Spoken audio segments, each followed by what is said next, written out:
Back again here. So now we've come to the end of 20 pages. I just want to spend a few minutes here at the finish up. Um, Basically, after listening to the recording, um, the few little things I'd like to add.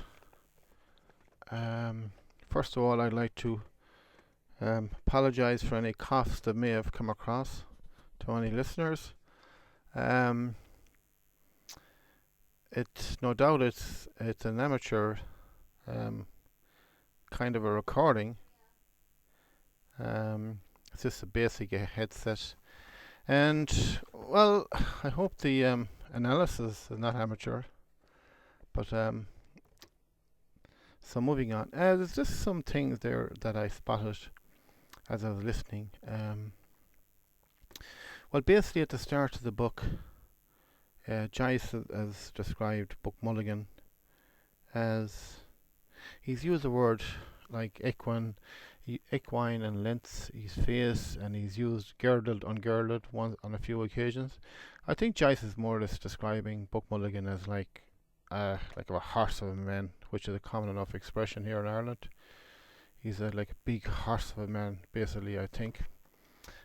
Moving on, another thing I've marked down here is Hellenize it. That was said by Buck Mulligan to Stephen de Dallas. Hellenize, basically Ireland, turning it into a hell on earth, hell raising kind of. That's what that means. Now, Clive Kinthorpe, I know I said that he was a landlord. He's obviously not the landlord of the tower. Clive Kinthorpe, if I was to guess, is a character in a play or a character in an opera or a character in some story or something, and that's what Buck Mulligan was referring to.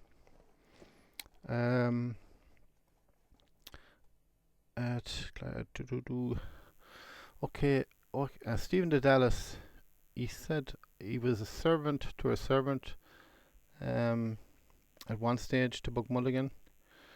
Now, a servant, he was basically a servant at mass, like an altar boy to a Catholic priest, I'm guessing.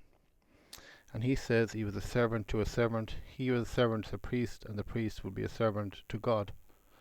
Next thing I've noted here is Fish Gods of Dundrum, which come up. That's the name of a book that Buck Mulligan took a peek at, belonged to Haynes, I would say for sure.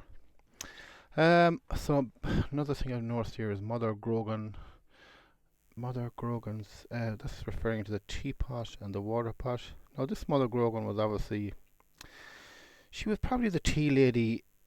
Could be in a theatre, it could be movie theatre, theatre that does plays. Could be she could be the tea lady at an interval in like an opera even. Could be a hospital. Because you can nearly visualize her, water pot when you go to the counter and order tea and whatnot. And it was also said that she was a king's woman of Marianne. So Stephen de Dallas was more or less saying that she probably a king's woman, a relation of a person called Marianne who probably works there too. So the water pot and the teapot would have been, left to her basically. Another thing I've noted here is running sunlight. That was Stephen de Dallas. I think I said that could possibly been Buck Mulligan taking Stephen de Dallas out of his kind of depressed way of thinking when he's coming up the stairway. Now it could also possibly be running sunlight, running up the outside of the tower and coming in over the parapet wall. It could be that too. Now Silk of the Vine was another thing. Oh yeah, that was when Stephen de Dallas was thinking about the milk lady sitting on the milking the cow, a witch and a toadstool, so on. And then there was Silk of the Vine. Silk of the Vine is just kind of a takeoff of when the priest in mass says, work of human hands, like the blessing he gives. Silk of the Vine, of the wine. Yeah, that's a little take off from that. Wandering Crone. That appears a line or two later. Wandering Crone. The old lady would have been called a Wandering Crone in the past, and a few other names as well. Another thing I note here is milk can. The handle of the milk can. When the milk lady slips the ring over her shoulder, she slipped the handle. I'm guessing. Um, um, we get money. Oh yeah, one stage Stephen Dallas said to Buck Mulligan, we'd get money from the milk lady faster than we get money from Haynes. More or less saying he's, cheap, he's misery. That the milk lady give him money faster than him, basically. So that's just some points I know. I when I was listening back that I heard, basically. So just want to pause for 1 second now. Now there's another line here also that I forgot about. It's the line on page 4. Stephen Dallas says, "It is the symbol of Irish art, the cracked looking glass of a servant." Now the cracked looking glass of a servant. What is Joyce kind of inferring here? I think what Joyce is inferring through the character is the cracked looking glass of a servant. I suppose compared to other countries we'll say in Europe, like France, Germany, Italy, England,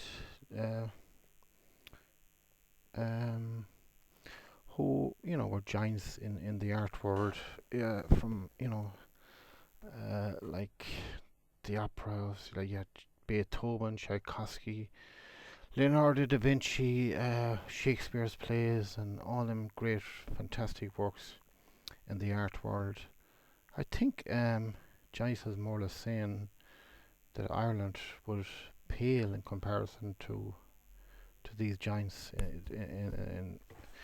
in the arts, basically. And if you think about the cracked looking glass of a servant, now a servant, compared to, just think about servant and a master, basically that's how you have to be thinking. There's a cracked looking glass of a servant. Um, um, and a cracked looking glass, something that's cracked is old, to be like second hand, second rate kind of. So when he says the cracked looking glass, a symbol of Irish art is the cracked looking glass of a servant, it's more or saying I think he's more or saying it's inferior, and that's basically what he's saying. When it comes to that. So anyways, I intend to go through Ulysses 20 pages at a time. Next recording will be pages 21 to pages 40, and 20 pages, at a time, right to the finish. I think any listeners would agree that so much has happened in them 20 pages. So many great lines, just such brilliant writing right through, and that continues to the end of the book with no let up.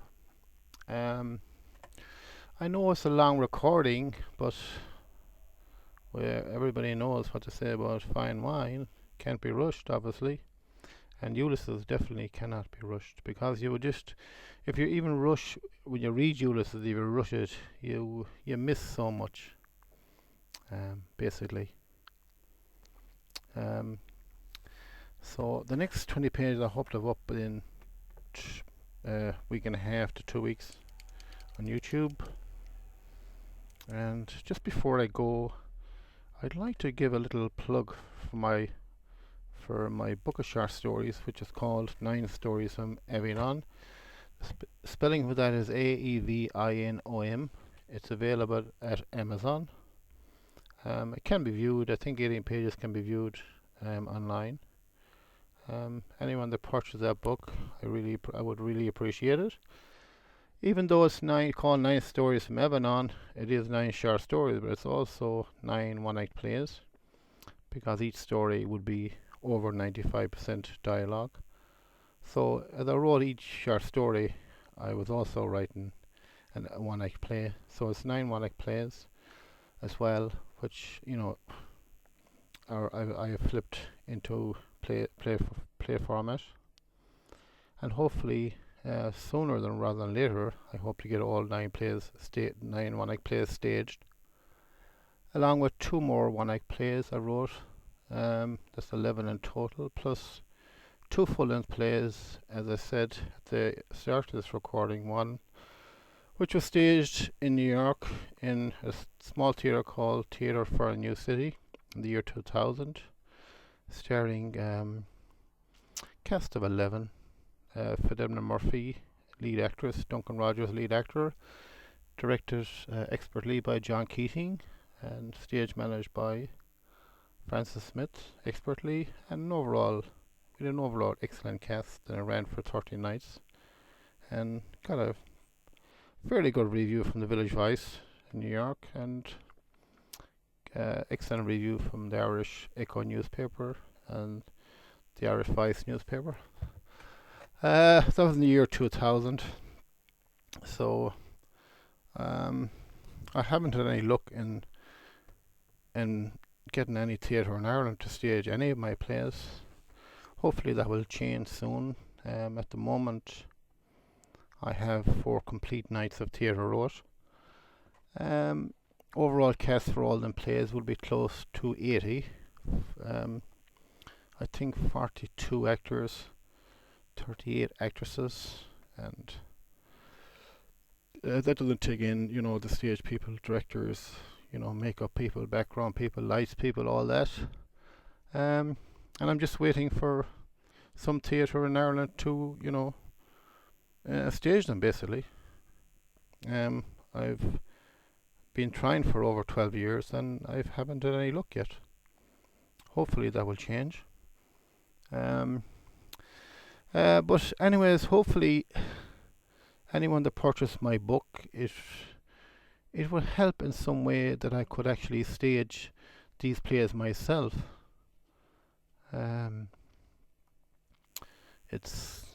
I won't say it's a bit of a running joke here in Ireland at the moment. If you want to get your play staged, you have to stage it yourself, basically.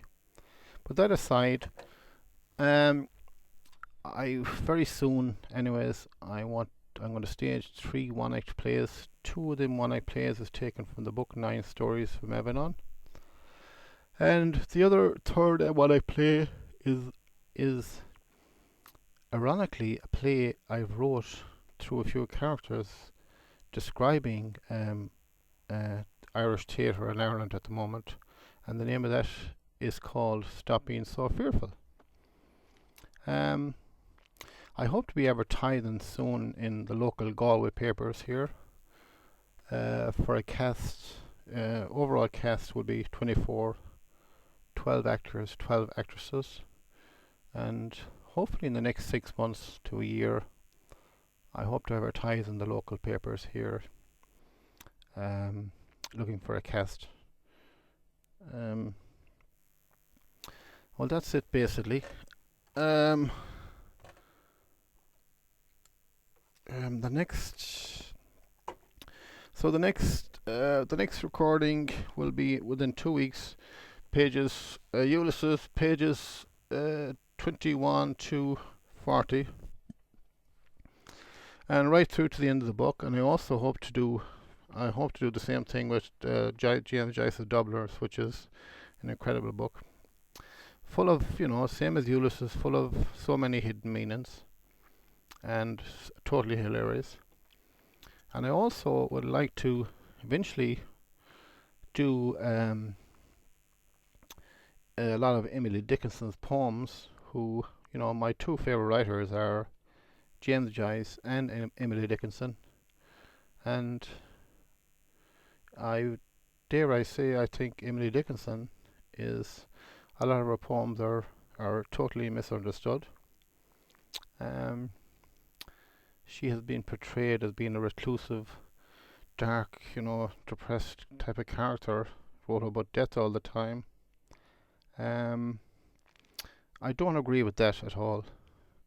Yes, she did write about death a lot, but um, she had a reason for writing about death, and it's not the reason that's out there at the moment, as I see it. And I think she was one of the greatest people to ever walk this earth. And I hope to get to her poems soon. I'd like to thank all listeners again for listening to this recording, and um, I will sign off, and I thank you very much.